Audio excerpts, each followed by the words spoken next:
Hola y bienvenidos a una nueva entrega de Tiempo de Dados. En esta ocasión vamos a hablar de Pathfinder Playtest, que son las reglas de prueba de la segunda edición de Pathfinder. Vamos a hablar del PDF, a pesar de que lo tengo en físico.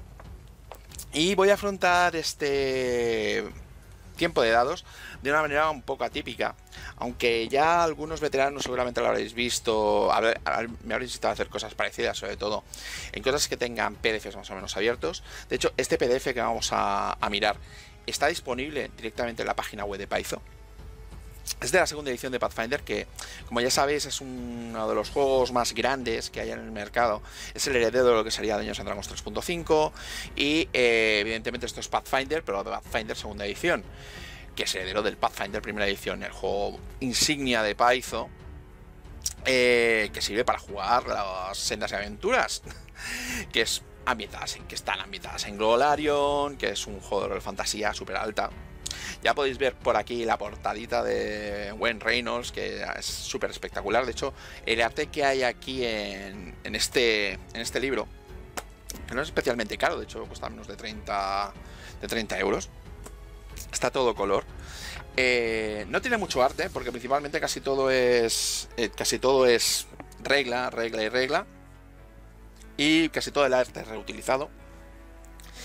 Pero bueno, no está mal. También hay algunas cositas que son más bien como esbozos, bocetos, que sirven más o menos para ilustrar las clases o las razas. No es lo que más destaca este libro.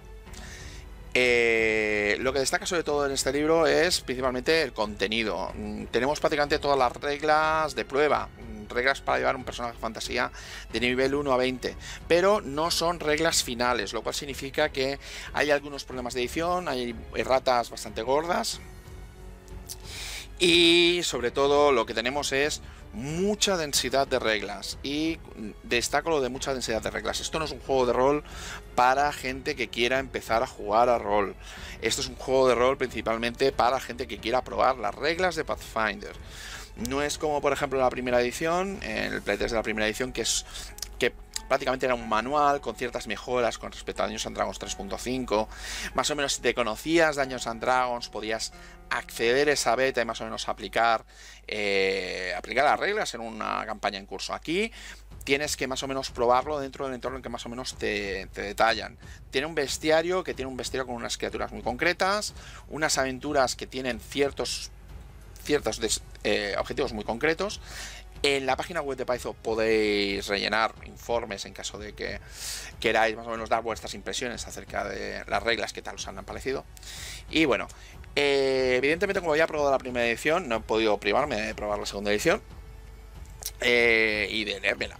Y vamos a hacer un tipo de dados un poquito enciclopédico. No va a ser el típico vídeo de 10 minutos de primeras impresiones, principalmente porque este juego es denso, es bastante grande. Abarcarlo en 6 minutos, aparte de darme unas impresiones más o menos genéricas, no serviría demasiado. No serviría demasiado o no sería lo suficientemente objetivo con respecto al juego que tenemos enfrente. Entonces, lo que vamos a hacer es que vamos a ir mirando el PDF, vamos a ir mirando las reglas, las distintas reglas, más o menos vamos a destacar determinadas partes de las reglas y vamos a ver qué es lo que tenemos en este libro. Para empezar, lo que tenemos es una portada espectacular de Wayne Reynolds, y tenemos, aparte del prefacio, tenemos por aquí algo que para mí me sobra un poco dentro de este manual, que es un juego de rol. Realmente yo creo que alguien que se compra directamente las reglas de playtest de Pathfinder no debería pillárselo como primera opción, principalmente porque es un mamotreto, es denso, es complejo y no es precisamente lo que yo elegiría para comenzar. Hay elecciones mejores. A pesar de todo, tiene una sección más o menos para explicarte lo que es un juego de rol, pero ya sabéis más o menos mis opiniones con respecto a la mayor parte de los juegos de rol. La mayor parte de los juegos de rol no te enseñan a jugar a rol. Este juego tampoco te lo hará, salvo que evidentemente tengas a alguien que te lleve de la manita y te enseñe a jugar, pero considero que hay mejores opciones que esta. Aquí tendríamos lo que serían las bases, principalmente que son puntos de golpe, que son las tiras de dado, cómo leerlas, los modificadores, las categorías de armaduras. La gente que ya más o menos conozca estos conceptos prácticamente son los mismos. La mayor diferencia son respecto a las acciones, principalmente porque en lugar de haber las dos acciones que normalmente suelen haber en 3.5, aquí tendríamos 3, que podemos repartir más o menos como nosotros queramos, y las tendríamos representadas por este icono de aquí. Luego tendríamos reacciones, que son cosas que podemos hacer fuera de nuestro turno, en respuesta a ciertas cosas predeterminadas. Hay gente que estará diciendo ataques de oportunidad. No necesariamente, porque los ataques de oportunidad los tienen algunas clases, no todas. Y luego tendríamos acciones libres, que son cosas que podemos hacer en nuestro turno o en los de otros, siempre que se den las condiciones adecuadas. Tendríamos aquí ciertas cositas de formato, cosas con cómo se explican las acciones, que teníamos cosas como para requisitos, la frecuencia, en el caso de que tengan algún coste, algún disparador, requerimientos, por ejemplo, de clase y tal. Y tenemos aquí algo bastante importante, que son los rasgos que tiene la acción. No es baladí, porque son cosas bastante importantes. Hay ciertos rasgos que determinan, por ejemplo, si se puede utilizar la acción o no. Es algo nuevo de esta edición, es algo bastante importante. Hay que tenerlo bastante claro. Esto no es un juego en el cual puedas ponerle demasiado las cosas al azar. De hecho, normalmente se te desmontará un poco. Bueno, sí que las puedes jugar, evidentemente, sin tener la idea completa, pero encontraréis que faltan cosas, fallan cosas, y bueno, hay que leerse un poco. Tenemos, evidentemente, este juego utiliza las mismas reglas de clase de dificultad, eso no ha cambiado, sigue siendo debiente sumar los modificadores y superar una dificultad. Ya adopta directamente a Golarion en el libro básico. O sea, ya lo dejamos bastante claro. Pathfinder en ese contexto era un poco agnóstico, o sea, a pesar de, más que nada porque venía siendo un heredero de lo que sería Dungeons and Dragons, con lo cual el libro básico tenía más o menos una vocación de ser un poco genérico. Tendremos aquí la creación de personaje. Como podéis ver, la hoja de personajes apaisada. Tendremos aquí las distintas fases de lo que tenemos que ir rellenando. Podéis ver que hay como una especie de pelotitas que son para tener una referencia visual, y que tienen una especie de signos que ponen un TEML. Esto es el nivel de competencia que tendríamos en los distintos tipos de cosas, que serían, por ejemplo, entrenado, experto, maestro, legendario. Lo de T es trained, que es entrenado. Aquí podéis ver que hay distintos grados de competencia, ¿vale? Aquí lo que normalmente se hace es que se suma a todo lo que tengamos nuestro nivel, y luego, dependiendo del grado de competencia, habrá positivos o negativos. Y como podéis ver, hay competencias tanto en armaduras como en armas, como en ataques a distancia, en habilidades que no son tantas como en Pathfinder 1. Y en la categoría de armadura también, en categoría de armadura y tiras de salvación también lo tenemos. Esto, evidentemente, estoy hablando sobre todo para gente que ya más o menos se conozca Pathfinder 1, o se conozcan Dungeons and Dragons, las ediciones, la tercera edición sobre todo. Y no voy a ahondar demasiado en mecánicas antiguas, voy a hablar sobre todo en las diferencias y en las cosas que sean más o menos nuevas. Una diferencia es que se abandona el concepto exactamente de raza, sino que ahora lo que tenemos son ancestros. Más que nada porque raza se supone que es un título que sienta un poquito mal, así que lo han pasado a llamar ancestros, pero sigue siendo exactamente lo mismo. Y aquí lo que tendríamos serían varios ancestros. Notaréis que falta el semielfo y el semiorco, pero no faltan, simplemente forman parte de humano. Y luego tendríamos lo que serían las clases. Las clases son todas las que había en Pathfinder, prácticamente lo más clásico que había en Dungeons and Dragons tercera edición, con el añadido del alquimista, que estaba en la guía avanzada de personajes de Pathfinder. Que el alquimista es, bueno, es como una especie de mago, pero de pociones y de lanzar bombas, por lo menos en primera edición de Pathfinder. Podréis ver que aquí tienen detallados lo que sería algo así como potenciaciones de habilidad y, bueno, de característica, mejor dicho. La habilidad sería un poco la traducción literal. y tendríamos una característica en la cual serían un poquito menos competentes. Esto es que en estas características tendrían un bono de +2 y en la que sería un defecto tendrían un bono, bueno, un negativo de -2. Y luego cada una de las clases tendrían una característica en la cual recibirían un bono. Y luego otras características que sería bueno que tuvieran más o menos subidas. Entonces, en la creación de personaje vamos a ir directamente al final. Lo que hacemos es que generamos las características que empiezan siendo directamente 10 y a medida que vamos generando el personaje vamos recibiendo pluses de +2 a las distintas características. Esto nos daría a una de nuestras características más otra que decidiéramos nosotros. Luego pillaríamos un trasfondo que también nos daría pluses a estas características. Luego tendríamos 4 pluses de +2 a poner en características completamente libres. Y luego una que nos vendría directamente a la clase. Los bonificadores son exactamente los que habrían en Pathfinder 1. O sea, los típicos de Dungeons and Dragons son estos directamente. Toda la creación de personajes que viene en este libro viene directamente determinada por puntos, pero hay un sistema opcional que sería en caso de que nosotros quisiéramos hacer tirada, ¿vale? Además, cuando llegamos a nivel 5, cada 5 niveles tenemos una subida gorda. Creo que es cada 5, me parece. Voy a confirmarlo. No vaya a ser que os esté aquí vendiendo la moto. Sí, cada 5 niveles recibimos un plus a 4 características, que las 4 características nos suben a +2. Y bueno, aquí tendríamos el tema de los ancestros y los trasfondos. Los ancestros, como ya he comentado, son las razas. Las razas determinan directamente los puntos de golpe que recibimos en primer nivel. No son los únicos, la única fuente de puntos de golpe, pero es una importante. Los puntos de golpe que recibiríamos en primer nivel, el tamaño que tenemos y la velocidad que tenemos. La velocidad, por ejemplo, normal de un humano, curiosamente es 25, ya no es 30. Además de esto, tendríamos los bonificadores que íbamos a tener a las características y la característica que tendríamos hacia abajo. Los humanos tendrían bonos a 2 características y no tendrían ningún defecto. Podemos tener, evidentemente, características más bajas, pero nos dicen que si queremos tener características más bajas, allá nosotros. Que lo podemos hacer si queremos, pero que no nos van a dar nada.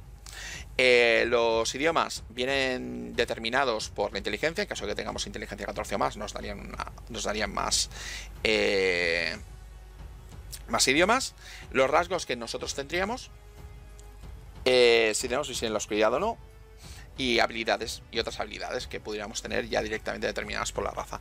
Aparte de esto, tenemos dotes. De hecho, en esta edición de Pathfinder tenemos muchísimas dotes, prácticamente todo. Y las dotes realmente son las antiguas habilidades especiales, algunas habilidades que serían las que teníamos en Pathfinder 1 y otras que son más potentes, cosas como por ejemplo Oda ancestral a los Odas ancestral a los orcos, ser resistentes a la magia, maniobras especiales, en caso de que nos podamos defender, por ejemplo, contra gigantes y ese tipo de cosas. A medida que vayamos subiendo, nos podremos hacer cada vez mejores enanos, elfos o lo que toque. Además de esto, todo en humano directamente, estas dotes son las que determinan si somos semielfos o semiorcos y nos permiten elegir qué es lo que vamos a querer tener y tal. Teníamos la lista de idiomas, que la lista de idiomas añade todo lo que son los idiomas de Golarion. Y tendríamos por aquí también los backgrounds. Los backgrounds nos dan normalmente dos bonos de característica. Uno a una cosa fija y otra más o menos, bueno, y otra libre. Además de esto nos dan una dote de habilidad. Las dotes de habilidad normalmente lo que nos permiten es utilizar una habilidad de una manera que no sería muy corriente,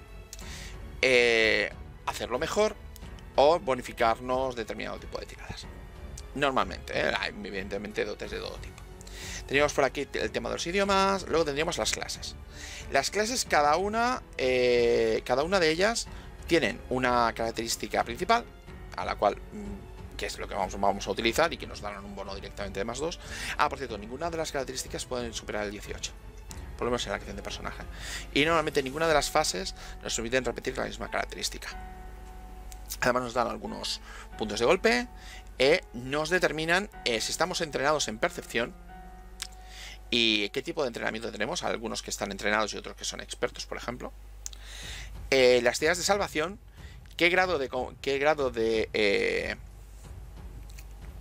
competencia tenemos con las distintas tiras de salvación, las habilidades que vamos a tener y que normalmente las tendremos entrenadas, las habilidades que las habilidades que tengamos entrenadas. Nos tenemos que fijar, por ejemplo, las habilidades que tengamos aquí puestas como habilidades emblemáticas. Estas habilidades emblemáticas que tenemos aquí abajo son las únicas que vamos a poder tener a grado legendario, ¿vale? Que es el mayor grado que se puede llegar a tener. Y son las características, bueno, también son las habilidades que más utilidad le vamos a sacar llevando esta clase. Además tendremos por aquí lo que sería la competencia en armas, la competencia en armaduras. Además de esto, tendremos evidentemente las características de la clase. En el caso del alquimista, la capacidad de crear complejos, de crear elixires alquímicos, bombas y ese tipo de cosas, y poder crear más o menos lo que serían la alquimia más o menos al vuelo. Y aquí podemos ver que hay una cosita que es algo nuevo, que son los puntos de resonancia. Los puntos de resonancia es una especie de mecanismo que hay en Pathfinder 2, que es para limitar el tema del efecto árbol de Navidad, que es algo que existe en Dungeons & Dragons desde la tercera edición, que es que nos podemos cargar de objetos mágicos y prácticamente se vuelven una parte súper integral de nuestro personaje. Eso no es del todo malo, salvo que quizás alguien muy cargado de objetos mágicos es extremadamente mejor que alguien que no los tiene. Pero no mejor, extremadamente mejor. Además de que podemos, a base de pociones y bonos de todo tipo, volvernos prácticamente unos junkies de la magia. De que, bueno, realmente la gente vive por y para los objetos mágicos. Entonces, aquí lo que han hecho han sido que han añadido los puntos de resonancia. Los puntos de resonancia son unos puntos que normalmente suelen ser determinados por nuestro nivel más nuestro bono de carisma, y nos permiten utilizar objetos mágicos. Hay muchos objetos mágicos que necesitan puntos de resonancia para ser activados, con lo cual hay un límite de lo que podemos llegar a hacer en un día, porque estas cosas se recargan cada día. Entonces, lo que sería la alquimia rápida del alquimista tiene un coste de un punto de resonancia, y nos permitiría más o menos crear elixires alquímicos más o menos semejantes a las pociones. Luego ya los veremos porque están hacia el final del libro. Y tiene un libro de fórmulas que les permiten ir creando infusiones y evidentemente, además de los distintos rasgos que tiene también dotes que son específicas de la clase. Sí, como he comentado antes, casi todo aquí son dotes.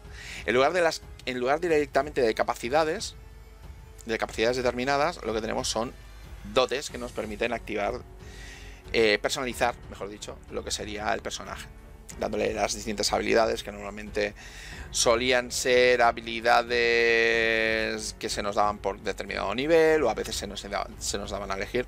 Pues esto se ha unificado como mecanismo y ahora son directamente dotes. Como normalmente suele ser bastante complejo tener en cuenta las palabras clave, lo que sean los rasgos de cada una de las dotes, normalmente en cada una de las clases se nos recuerdan más o menos lo que son las palabras que vienen acompañadas a cada una de las dotes. Por ejemplo, en caso de que tengamos una habilidad que ponga infusa, por ejemplo, infused, lo que nos permitiría es poder utilizar el elixir creado directamente sin gastar puntos de resonancia. Esto normalmente se vería determinado principalmente en las infusiones que va creando el alquimista. Y luego tendríamos por aquí el bárbaro. El bárbaro principalmente lo que funciona es con tótems.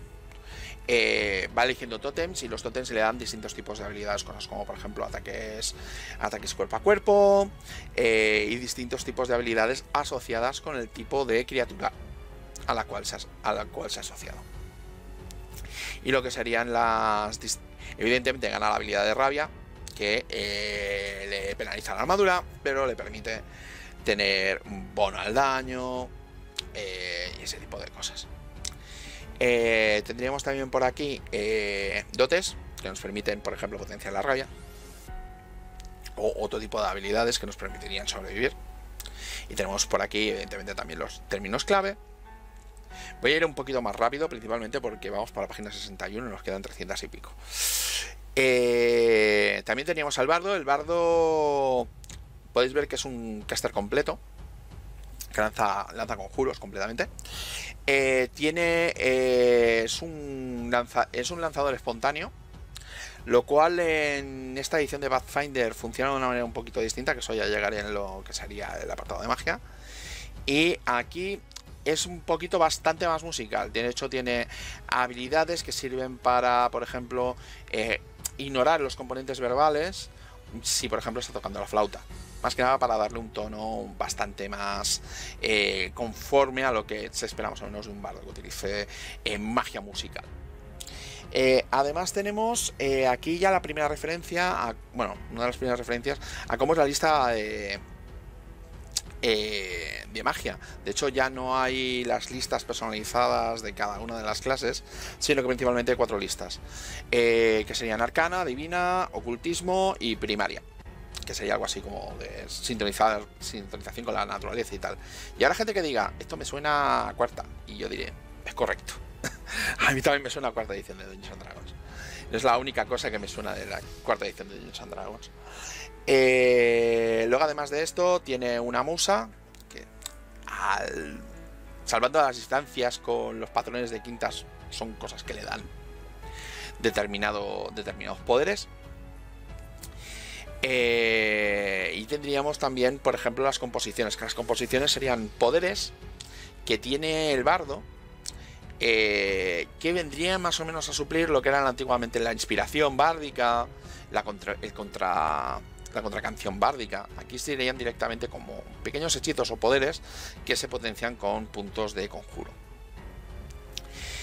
También teníamos dotes que más o menos modificarían todo lo que hemos visto anteriormente. Y luego tendríamos, por ejemplo, el clérigo, que el clérigo a efectos prácticos también es un lanzador completo, también llega a 9º nivel. Por cierto, todas estas clases, todas estas listas de conjuros, tienen también la posibilidad de tener conjuros de nivel 10. Lo que pasa es que son ya dotes que te las pillas cuando llegas a nivel 20 y podrás pillarte esos poderes de nivel 10. Por ejemplo, poderes de arcanos de nivel 10, por ejemplo, tendríamos el deseo. Teníamos aquí la lista de deidades. Las deidades principalmente lo que nos dan son, además de lo que nos dan determinados poderes que podemos ir adquiriendo a la medida que vamos subiendo nivel, nos dan habilidades significativas, armas significativas, dominios, y nos dan anatemas que no podemos, o sea, cosas que no podemos hacer. También tenemos aquí la canalizar energía. La canalizar energía no funciona exactamente de la misma manera, sino que simplemente sería el curar o el dañar. En todo caso, en caso de que fuera negativo, sería un poder. Sería un poder que nosotros podríamos invocar X veces al día y que en lugar de utilizar estos espacios de conjuro, que son relativamente limitados, podríamos utilizar. De hecho, en primer nivel lo podríamos hacer 3 más nuestro bono de carisma, lo cual, si nos ponemos algo más o menos decente, podríamos hacer, por ejemplo, una curación 6 veces al día, por ejemplo. Luego tendríamos por aquí dotes para modificarlo todo. No vamos a ir mirando dote a dote. Tenemos aquí los druidas, que los druidas también son casters completos. También tienen órdenes druídicas, con lo cual podemos, por ejemplo, ser de orden druídica animal, que teníamos compañeros animales. Podemos, por ejemplo, también ser, por ejemplo, salvajes, que serían los que se transforman en distintas bestias. Los conjuros de transformación son distintos, por ejemplo, ya no está el polimorfismo, sino que hay distintos conjuros específicos para determinados tipos de animales, un poquito a la Pathfinder 1. Para mí, bastante más centrado que lo que había en Pathfinder 1, ya directamente son cosas muy concretas. Por ejemplo, nos podemos pillar forma de insectoide y luego dentro del insecto ya tendríamos el distinto tipo de insecto y los modificadores que nos darían. Lo que serían, por ejemplo, los compañeros animales funcionan ya de una manera completamente distinta, principalmente porque ganan lo que sería el rasgo de compañero, mejor dicho, de minion, que no funcionan exactamente como una ficha completa, sino que simplemente nosotros utilizamos una acción nuestra para dar órdenes al animal, y el animal, cuando le damos esas órdenes, tiene 2 acciones que puede utilizar para realizar lo que tenga que hacer. Tendríamos aquí las típicas dotes para ir metiendo nuestras más habilidades especiales avanzadas. Y tendríamos el guerrero. El guerrero es de los pocos que empiezan, bueno, de hecho es el único que empieza directamente con la opción de los ataques de oportunidad. Directamente. Y además tiene cositas como, por ejemplo, que la precisión es experto y cosas de estas. No, el resto de clases pueden llegar a tener cositas parecidas a los ataques de oportunidad. De hecho, si no recuerdo mal, creo que el paladín creo que tiene posibilidad. Lo vamos a mirar un poquito más adelante. Y tendríamos por aquí también mogollón de dotes de combate. Aquí tendríamos los monjes, que los monjes, como siempre, van a lo suyo, que es atacar cuerpo a cuerpo y hacer lluvia de golpes. Poco hay que decir al respecto. Aquí por lo menos tenemos una lista detallada de lo que serían armas de monje, cosa que por ejemplo cosa de la cual podría aprender, por ejemplo, quinta edición, por ejemplo, en esto es bastante laxo para mi gusto. Tenemos por aquí las dotes, tenemos aquí el paladín. Paladín tiene también sus poderes de campeón. Por ejemplo, cargar armas. Cargar armas con poderes, ese tipo de cosas. Y vamos a mirar el tema de las dotes. Mira, ataque de oportunidad en sexto nivel. Sexto nivel tiene la posibilidad de pillarse el ataque de oportunidad. Y tendría dotes para irse modificando. Tendríamos por aquí el Ranger, que es un Ranger que no tiene conjuros. Es un explorador sin conjuros, lo cual está bien. O sea, prácticamente es que los exploradores siempre han sido una clase bastante difícil. Cuando no tienen conjuros, la gente se lo achaca. Cuando los tienen, la gente se lo achaca también. O sea, el explorador para mí siempre ha sido una clase un poco rara. El pícaro. El pícaro, bueno, va de lo de siempre, de tener dados de ataque furtivo. Aunque realmente he visto que no tiene tantos, de hecho el nivel 16 tiene 4. Y principalmente de moverse, hacer ataques, flanquear, debilitar al enemigo, ese tipo de cosas. Y las habilidades, porque tiene 10. O sea, y tiene chopocientas habilidades más. Y principalmente es el señor de, bueno, voy a utilizar el sistema de habilidades al máximo. Vamos a ver qué tenemos por aquí. El hechicero.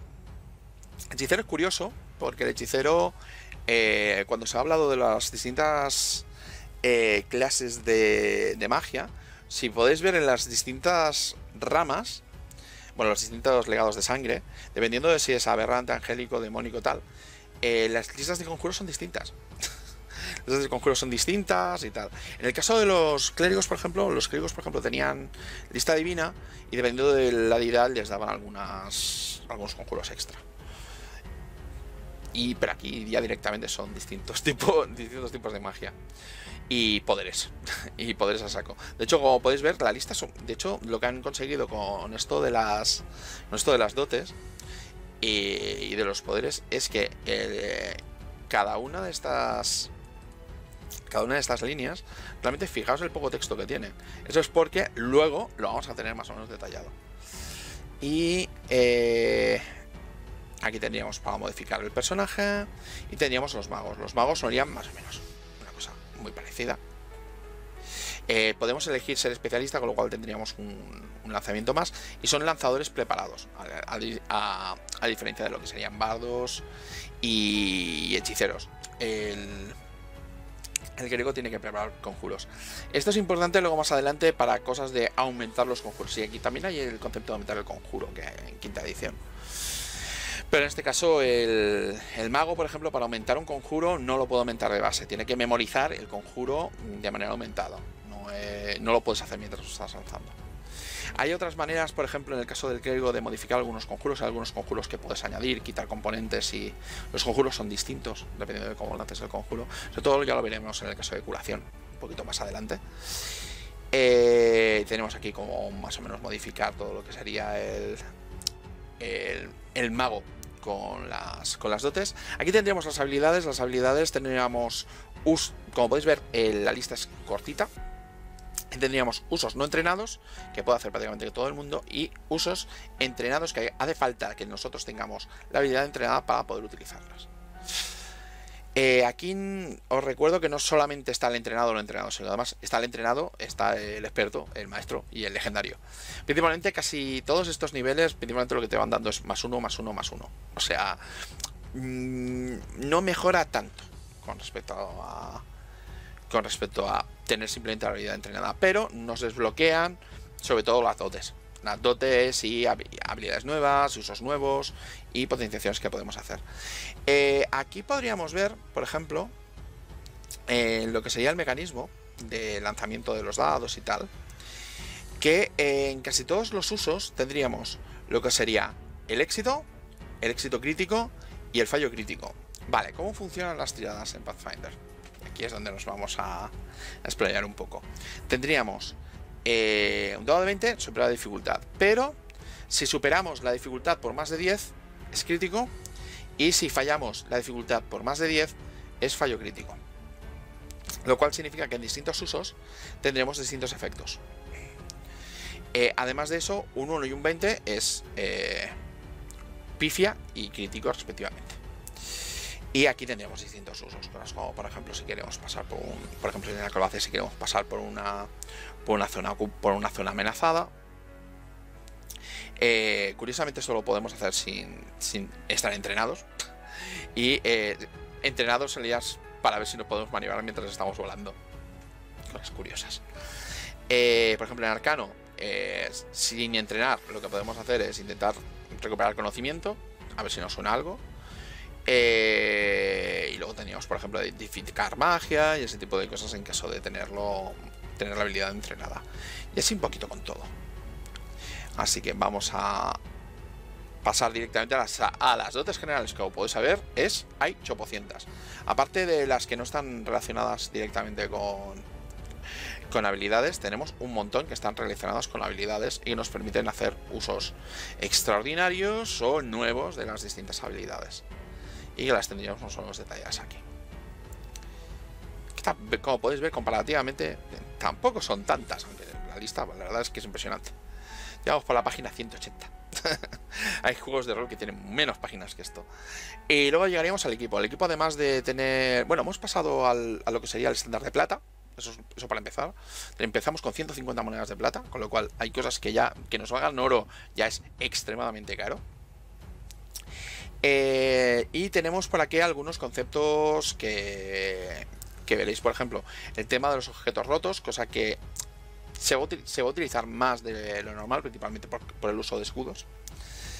Tenemos por aquí el concepto del bulk, que sería el concepto del estorbo.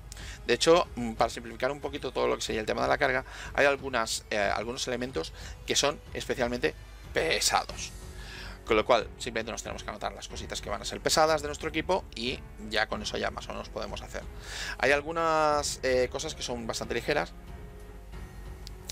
y que bueno, sí, pero si llevamos 10, por ejemplo, ya nos cuentan como uno de estos.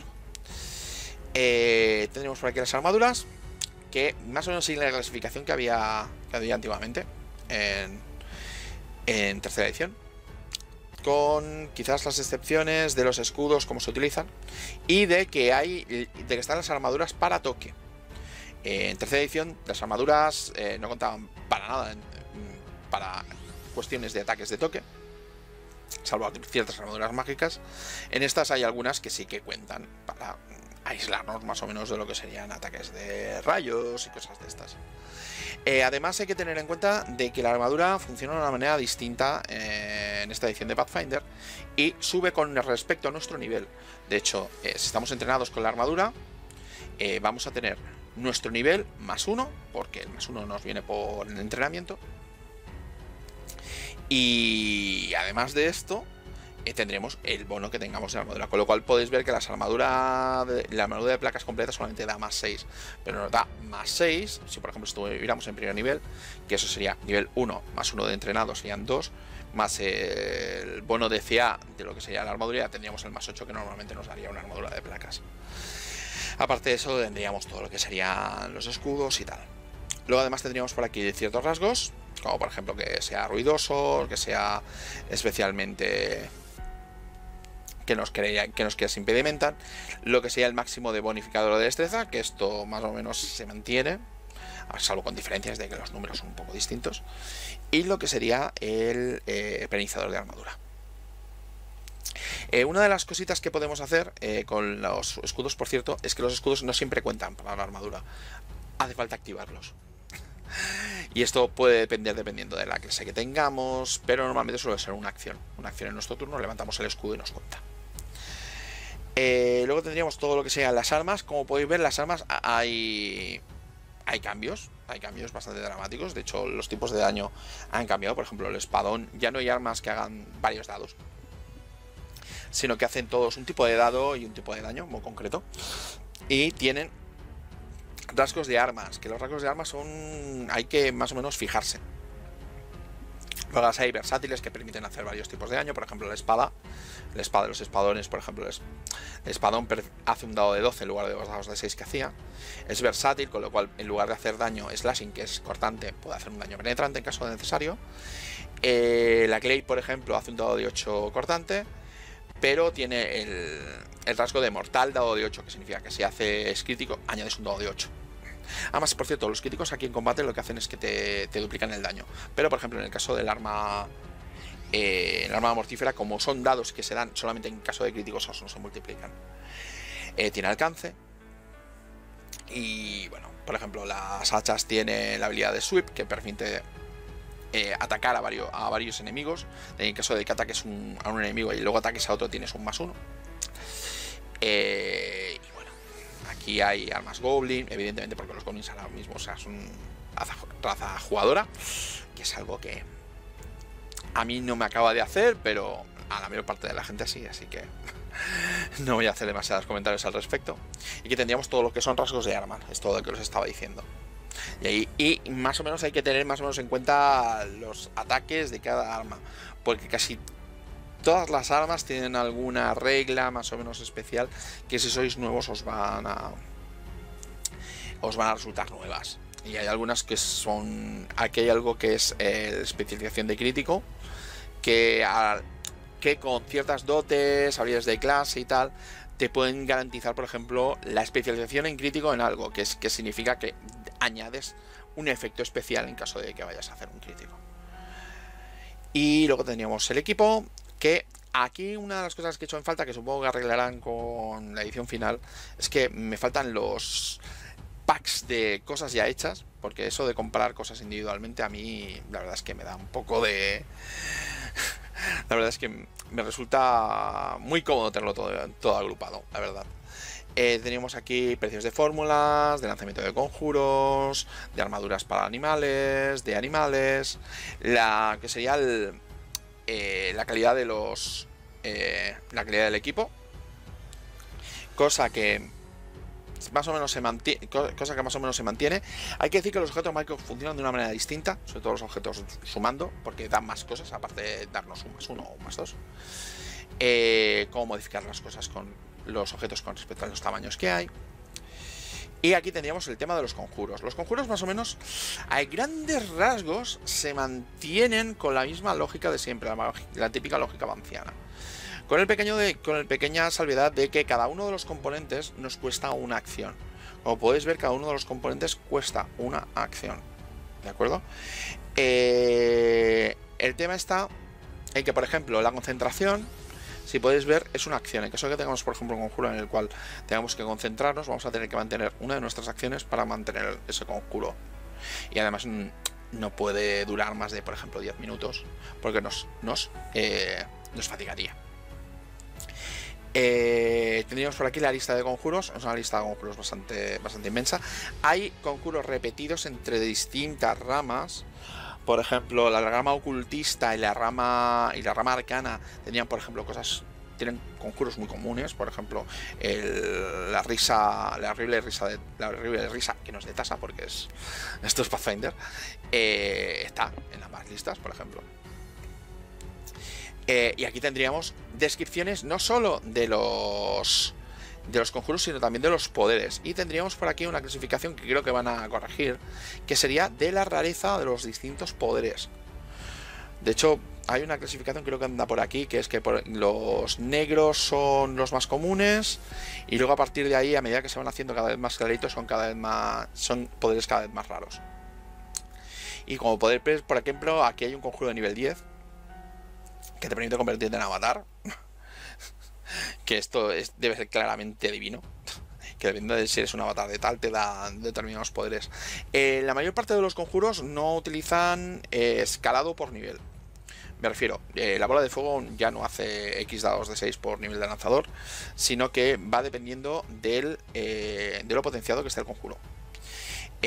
Por ejemplo, en el caso, vamos a buscar un caso muy concreto, que sería la bola de fuego. Fireball, Fireball, Fireball, Fireball. Fireball, vale, aquí hace 6 dados de 6, ¿de acuerdo? De daño de fuego, y la gente, y quien esté dentro del área, tiene que hacer una tirada de salvación. La tirada de salvación normalmente suele ser fija con respecto a la característica principal del lanzador. Esto se parece un poquito a quinta edición. Y aquí tendríamos lo que recibiría la víctima en caso de tener éxito, fallar la tirada de salvación y tal. En caso de, por ejemplo, hacer un fallo crítico, recibiría el doble de daño. Y en caso de que aumentáramos el nivel del conjuro, añadiríamos 2 dados de 6 por cada nivel que subiéramos el conjuro. Entonces aquí llegamos un poquito a cómo funciona el tema de aumentar los conjuros en Pathfinder. Depende un poco de cómo prepares los conjuros. En caso de que seas de las personas que preparan conjuros, no es un lanzador espontáneo, tienes que cogerte el conjuro y prepararte el conjuro ya directamente con el nivel que necesites. Y en caso de que seas un lanzador espontáneo, tienes que tener el conjuro a ese nivel. O sea, te lo tienes que haber ido cambiando. A mí no me resulta demasiado flexible, principalmente porque tienes que tenerlo preparado muy por anticipado, por lo menos. Y me gusta un poco más la flexibilidad de quinta edición, pero entiendo por qué han hecho eso. Lo han hecho así. Por ejemplo, hay otros conjuros que ya directamente tienen niveles más o menos fijos.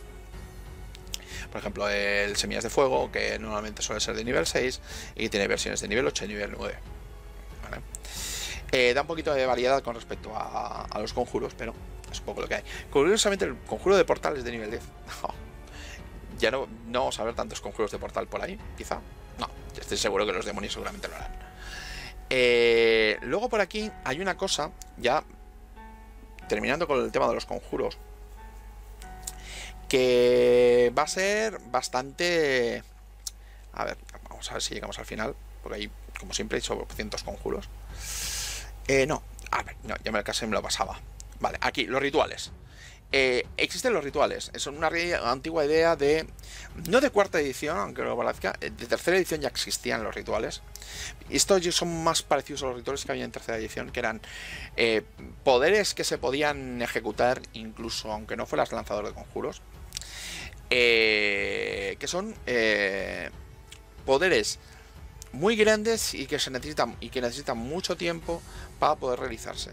Curiosamente, los rituales que hay son casi todos relacionados con cositas divinas, algunas con rituales especialmente emblemáticos, como por ejemplo aliado planar. De hecho, puedes tener una panda de diabolistas que no sea ninguno mago y que lancen el aliado planar y que invoquen un demonio.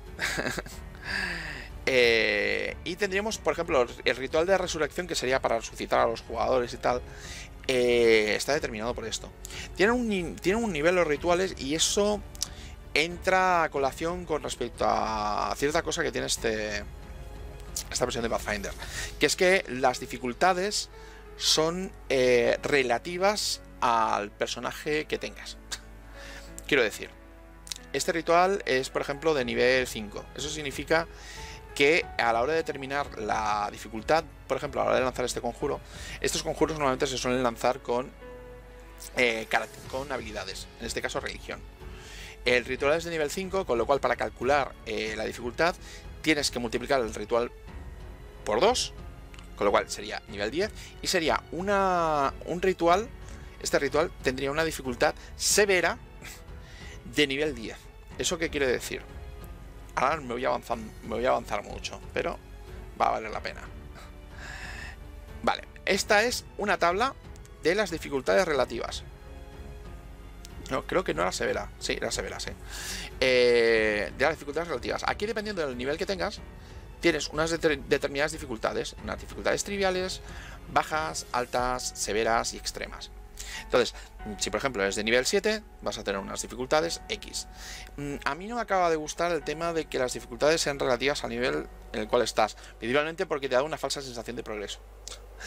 Pero también entiendo por qué lo hacen. Esta es una idea muy antigua que ya estaba en cuarta edición de Dungeons and Dragons, en el cual está todo más o menos relativizado con respecto al nivel en el que estabas. Y volvemos otra vez al tema de los conjuros. Entonces, tendríamos por aquí Spell List, Spell Descriptions, vale. Y vamos otra vez al final, rituales, vale. Pues bueno, aquí tendríamos la resurrección. Las resurrecciones, además, dependiendo del nivel de ritual, permitirían resucitar más o menos a determinados personajes. Por ejemplo, el básico no puede resucitar a nadie encima de nivel 11. Además de esto, hay tiradas con ayudantes. Necesitas ayudantes que te ayuden con el ritual, sus tiradas te afectan a las tuyas, ese tipo de cosas. Y como podéis ver, hay distintos niveles de ritual. También está la comunión, el conocimiento de leyendas, el controlar el clima. Es una idea curiosa. Por lo menos la implementación de rituales hay que decir que por lo menos es distinta a lo que he visto antes, con quizás la excepción de tercera edición, pero los de tercera edición eran rituales más bajitos, no llegaba al nivel de esto. Quizás lo veo un poquito complejo para realizar cosas que antiguamente eran bastante sencillas. Y a mí personalmente me gustan más las opciones de rituales que hay en otros juegos. Y bueno, vamos a ver, aquí tendríamos los conceptos de avance y opciones. Aquí tendríamos el tema de los arquetipos. Los arquetipos, que serían lo que son los arquetipos del manual avanzado de Pathfinder, incluyendo también las clases de prestigio de anterior edición de Pathfinder. En realidad son dotes que puedes más o menos ir adquiriendo y que te modifican el personaje. Cosas como, por ejemplo, ser un guerrero multiclase, un clérigo multiclase, una dama gris, que es una clase de prestigio muy emblemática, a pesar de que no la veo muy aplicable prácticamente a casi todo. Pirata, mago, rogue.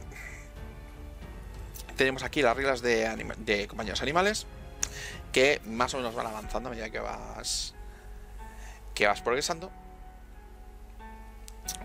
Una lista de deidades, un poquito más pormenorizada.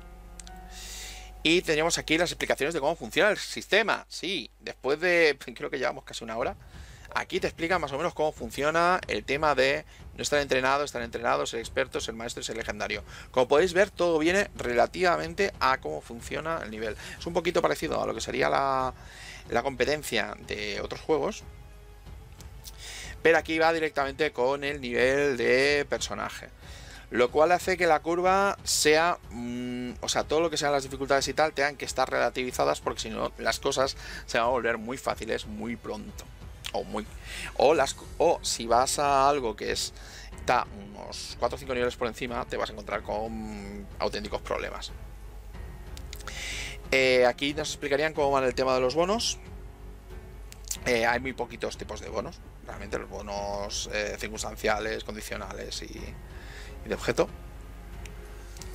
Y aquí hay algunos conceptos nuevos y que se pueden más o menos olvidar en caso de que no te fijes en ellos. Por ejemplo, que no hay tiradas opuestas. Y en esta esquinita te explican cómo calcular las dificultades cuando compites con otra persona, cosa que es más o menos importante, sobre todo si es como yo y te gustaba tomar 10 en otros juegos, o en la anterior edición de Pathfinder. Aquí más o menos te recuerdan un poquito la regla. Para mi juicio se depende un poco demasiado de hacer de las tiradas, principalmente porque No basta con el éxito del fracaso, hay que también saber si se saca un crítico o se saca una pifia, lo cual hace que se tire poco, para mí demasiado. Existe el concepto también de chequeo llano, que es dificultades de 11, o sea, tiradas de cara o cruz, para ver si pasan cosas. Tendríamos aquí el tema de los puntos de golpe. Curiosamente aquí cuando te dejan KO te vas muriendo, vas adquiriendo una condición de muerto, de muriéndote. Si te dejan a un punto de golpe o te estabilizan, no recuperas la conciencia, tienes que hacer tiradas. Y aquí tendríamos todo el tema de las reacciones, cómo funcionan, el tema de las casillas. Eso no ha cambiado mucho con respecto a Pathfinder. Con respecto a Pathfinder 1. Teníamos aquí el concepto de los puntos de héroe. Los puntos de héroe sirven para... Los puedes ir adquiriendo a medida que vas haciendo gestas heroicas. Todo el mundo empieza con un punto. Un punto te sirve, por ejemplo, para estabilizarte, para quitarte la condición de moribundo y dejarte un punto de golpe, pero no recuperas conciencia. Cosa que fue una equivocación en mi otro vídeo de sobreviviendo con Catacroc, que podéis ver más o menos en el canal. Gastando 2 puntos de héroe te permiten volver a tirar un dado de 20, pero te quedas con el segundo resultado. Y en caso de haber fallado, recuperas un punto, simplemente por compensar. Aún así lo veo un coste excesivo. Y gastando 3 puntos de héroe te permite actuar una vez más por turno. O sea, tienes un turno ahí de gratis. Bueno, realmente te dan una acción extra, mejor dicho, perdón. O una reacción extra. Ahí tenemos ahí que más o menos describir las gestas heroicas que hacemos y tal, pero realmente considero que es una regla un poco pegote. Todo hay que decirlo, principalmente porque parece como se hubieran metido ahí por meterlo. Francamente hubiera preferido una cosa un poco más elaborada. Luego tenemos por aquí el tema de la percepción, cómo funciona. Es importante principalmente porque la mayor parte de las veces determina la iniciativa. Los distintos tipos de sentidos que se pueden llegar a tener, condiciones como un personaje que a lo mejor está invisible, sabes que está, y más o menos cómo funciona. Esto ya eran reglas que estaban en Pathfinder 1, pero están mejor perfiladas. Tendríamos aquí el tema de cómo funciona el tema de los encuentros y cómo se van las iniciativas. Aquí las iniciativas se determinan no por un bonificador de destreza, sino dependiendo de lo que estemos haciendo al principio del combate. Si por ejemplo nos estamos intentando esconder, nuestra iniciativa irá por sigilo. Si estamos pendientes del peligro, será percepción. En caso de que por ejemplo estamos intentando engañar a alguien para aprovecharnos de ellos, podría ser otro tipo de tirada. Aquí tendríamos los distintos tipos de acciones. Una cosa que me ha sorprendido un poco es que no han cambiado un poco la nomenclatura. Y por ejemplo, el ataque se llama Strike y el movimiento se llama Stride. Que bueno, vale, que sí, es lo mismo, pero me sorprende un poco que no lo hayan llamado simplemente ataque y movimiento. Supongo que para no confundirlo con determinados tipos de ataque.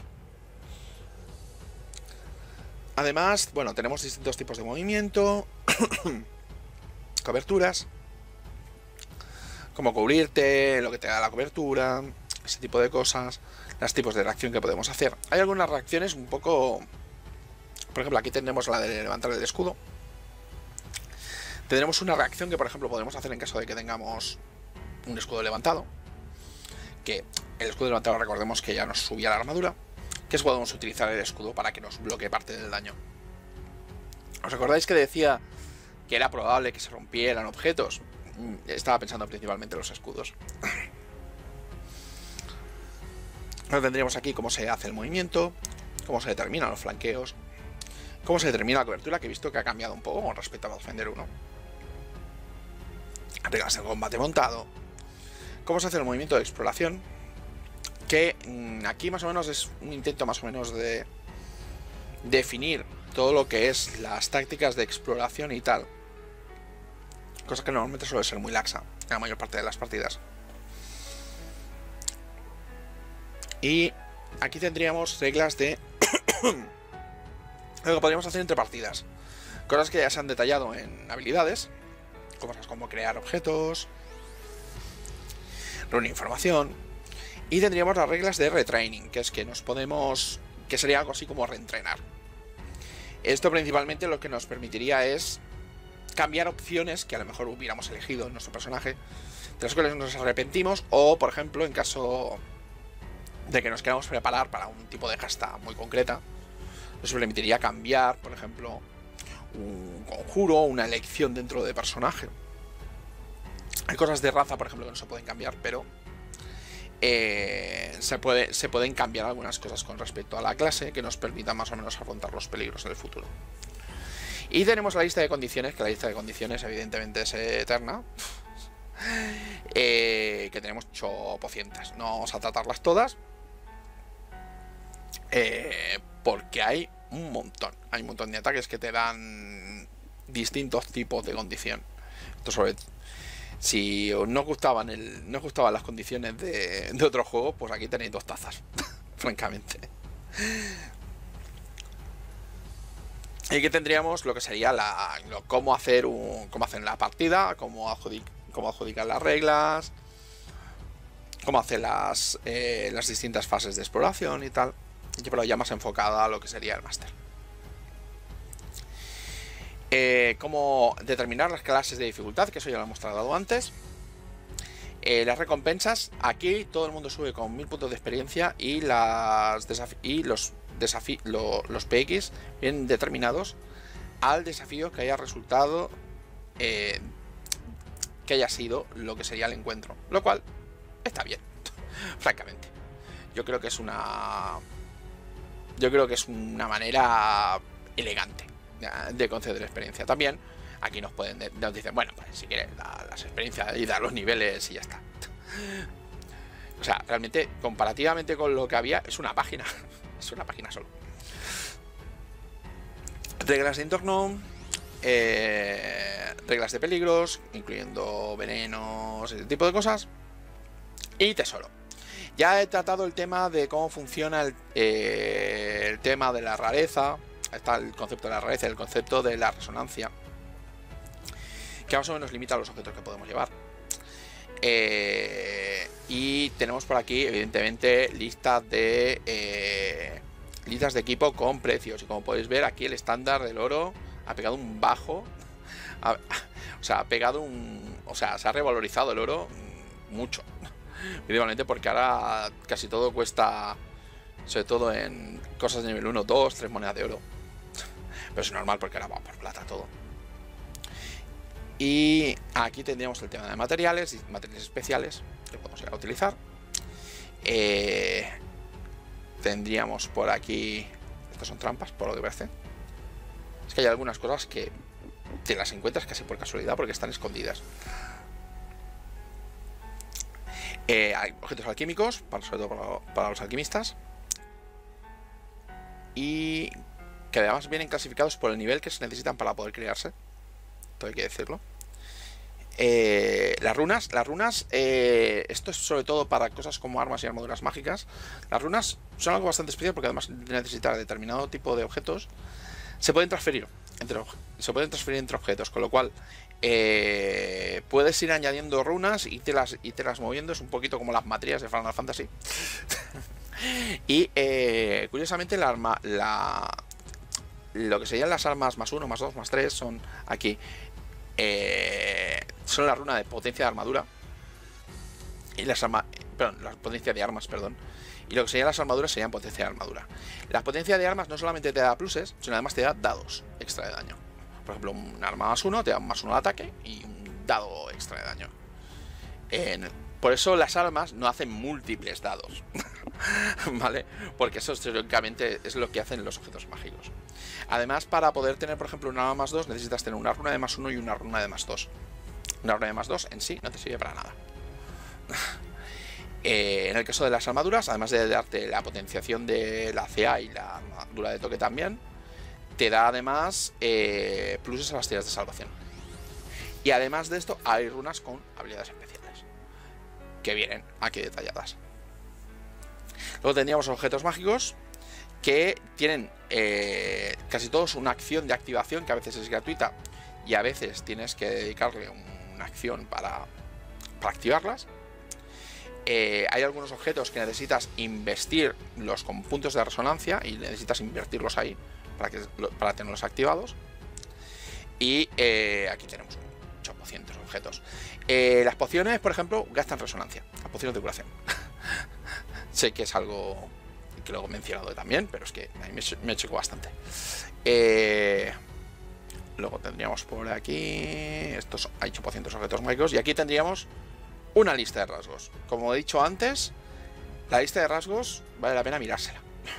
Principalmente porque hay algunas cosas que son importantes. Por ejemplo, en los vídeos anteriores de Me hago un guerrero hay una cosa que es un fallo. Que es que, por ejemplo, la opción de ataque que le puse a cada hero, que es la de Furious Focus, en realidad tiene un rasgo que se llama, que lo debo tener por aquí, no, esto es de rasgos, Press. Tiene esta acción, que significa que no se puede utilizar solo que ya se tengan penalizadores de ataque, y se tiene que tener ya por encima de... tiene que tener por lo menos un penalizador de -4. Ah, por cierto, se me ha olvidado aumentarlo. En las acciones de combate, cuando estamos combatiendo y tal, además de que tenemos 3 acciones, que una de ellas puede ser moverse y otras pueden ser atacar. Nosotros, por ejemplo, podemos atacar 3 veces. Pero si hacemos ataques múltiples, de hecho, por ejemplo, lo tendríamos por aquí. Por ejemplo, si hacemos ataques múltiples, el ataque principal iría normal. El segundo ataque iría a -5 y el tercer ataque iría a -10. Creo que anda por aquí, sí. -5 y -10. Hay cosas que lo modifican, por cosas como por ejemplo que tengamos un arma ágil, que lo que haría sería que nos reduciría ese penalizador en 1.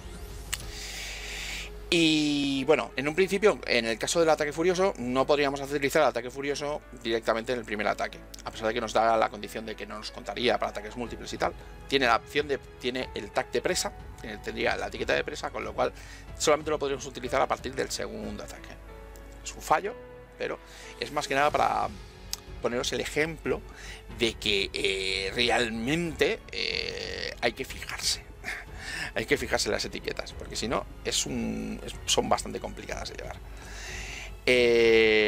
Vale, aquí tendríamos un glosario, que el glosario evidentemente es necesario. Lo que pasa es que es un glosario que para mi gusto no está completo ni muchísimo menos. Y fijaos que es bastante enorme, porque por ejemplo, buscar incluso en el índice cómo hacer una curación natural os va a costar. De hecho, te puedes curar tanto como tu bono de constitución por nivel al día. Y tenemos la hoja de personaje y más anuncios. Y bueno, aquí ya habéis visto que ha sido un vídeo largo, ha sido un vídeo un poquito disperso, principalmente porque hay muchos conceptos, mucho concepto nuevo y muchísima cosa que asimilar. ¿Es un juego que recomendaría a la gente? Como juego en sí, no. Si lo que queréis es probar Pathfinder, si lo que queréis es probar Pathfinder 2 y ver las novedades que hay, a nivel de curiosidad, está bien. Para hacer una campaña no lo veo mucho, principalmente porque tiene muchos fallos. Hay mucha errata, cosas como por ejemplo que no está explicado en este libro. Por ejemplo, que cuando no llevas armadura, tienes competencia en ir sin armadura. No está explicado en este libro. Está explicado en las erratas. En las erratas que ya han sacado. Y hay mucha cosa que está mal organizada, reglas escondidas. Realmente es un poco caótico de leer en el aspecto de tal como está actualmente. Si os ha resultado interesante, le podéis echar un vistazo, evidentemente, pero yo os recomendaría, sobre todo si lo que queréis es jugar más o menos de una manera seria y una manera continuada, esperaos a que saquen la versión final. Si lo que queréis es ayudar a Paizo a sacar una edición final, y tenéis todo el material y lo podéis bajar, y de hecho es lo que deberíais hacer. pero a mi juicio, por lo menos por ahora, es un juego que está todavía le falta. Y hay alguna que si me gusta más o menos hacia dónde está tirando. A ver, yo personalmente ya me estoy tirando hacia cosas un poquito más sencillitas. Ya habéis visto que en los últimos años me dedico sobre todo a subir cosas que sean a nivel OSR y determinadas cosas. La encarnación de reglas tal y como está actualmente la considero un poco demasiado compleja, no solo a nivel de los jugadores, que tienen más o menos que controlar muchas cosas, sino a nivel de máster. A nivel de máster tienes que controlar mucho, tienes que controlar cómo funcionan las armas, cómo funcionan las etiquetas, las condiciones, las dotes, qué nivel de éxito y de fracaso ha tenido cada una de las tiradas, y tienes que tener muchísimas cosas en cuenta. Lo bueno que tiene este juego es que te da las cosas muy detalladas. Lo malo que tiene este juego es que te da las cosas muy detalladas, lo cual no te da un poquito demasiado... sí, es un contrasentido. Si no te gusta demasiado el detalle, te gusta tener un poquito más que nada baza para poder ir tocando cosas, no va a ser precisamente el juego que más os guste. Si lo que queréis es tener más o menos las cosas concretas, que tengáis un encuentro y sepáis exactamente cómo van las cosas, cómo se hacen, tener muy claro las posibilidades que tienes de hacer cualquier cosa. Este va a ser vuestro juego. Puntualización curiosa. Hay muchas cosas de este juego que me recuerdan poderosamente a la cuarta edición de Dungeons and Dragons. Cosas como las dificultades dependiendo del nivel, ciertas cosas que han hecho con los objetos mágicos clasificados por el nivel, los usos de rituales, cambios de reglas, que me hacen un poco pensar que, bueno, quizás vamos a tener por ahí un heredero, quizás, tal como Pathfinder fue un heredero de tercera, quizás Pathfinder 2 es un heredero de cuarta, quién sabe. Espero que os haya resultado ligeramente ameno este vídeo. Es un vídeo bastante largo, quizás saque uno con el tiempo ya más o menos dedicado a todo lo que salían las conclusiones. Y espero que os haya más o menos ayudado a decidiros si queréis darle una oportunidad a Pathfinder 2 o no. Muchas gracias por seguirme y hasta la próxima.